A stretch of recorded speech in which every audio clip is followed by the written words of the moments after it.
Good afternoon, everybody. Man, we had a foggy morning, but it sure has turned out to be a nice day. So we wanted to bring you guys in and let you see what a roof washing looks like. So Tony is down there on the ground.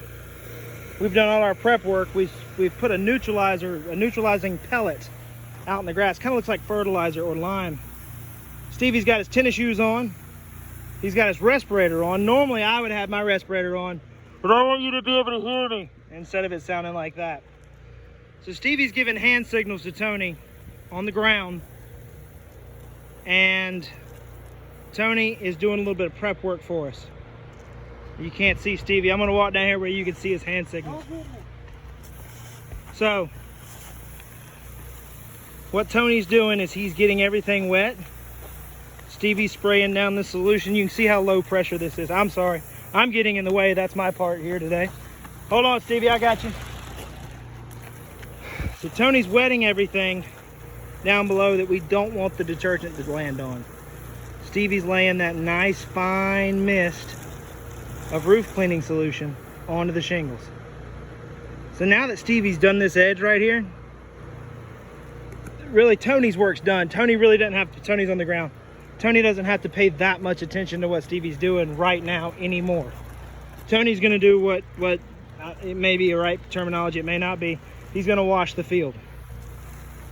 Tony's still down there spraying it on the grass, on the plants. The azaleas are blooming. We want our client to have nice, pretty azaleas, not dead azaleas.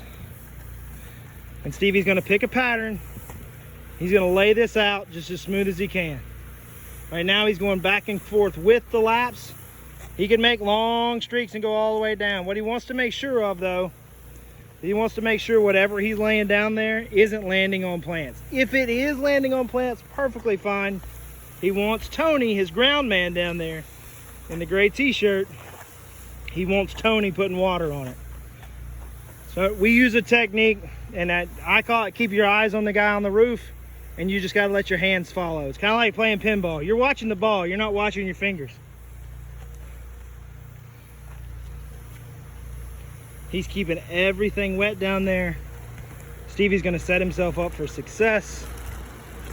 He's gonna get his hose out of the way, so now he can wash the remainder of this roof.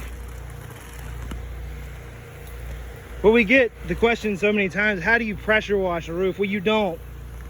And you know, maybe there's a little flaw in what we've named the business Prestige Pressure Wash.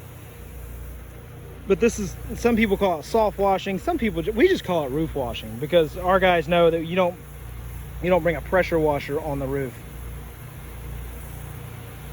But he's laying a nice even coat.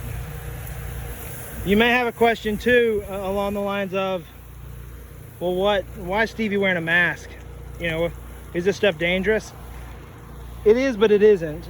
So Stevie works with this detergent every single day. So what we're trying to hedge against is his long-term exposure. Similar to how, you know, there's lawsuits against the folks that make Roundup and the folks that employ people that spray Roundup. Why? Because the guy that sprays Roundup every day, he has got a chance of getting cancer. Do I have a chance of getting cancer because I've sprayed Roundup? No. I've only sprayed like 50 gallons in my whole life. But that guy sprays Roundup every day. Like Stevie sprays bleach every single day. So his exposure's higher. One cigarette doesn't kill you. Smoking your whole life does. So guys, that's a roof wash. It's pretty simple. So I'm gonna get back to helping these guys, doing my spot, doing my job here. And we're gonna move on to the next one. Hope everyone has a great day. Enjoy the sunshine.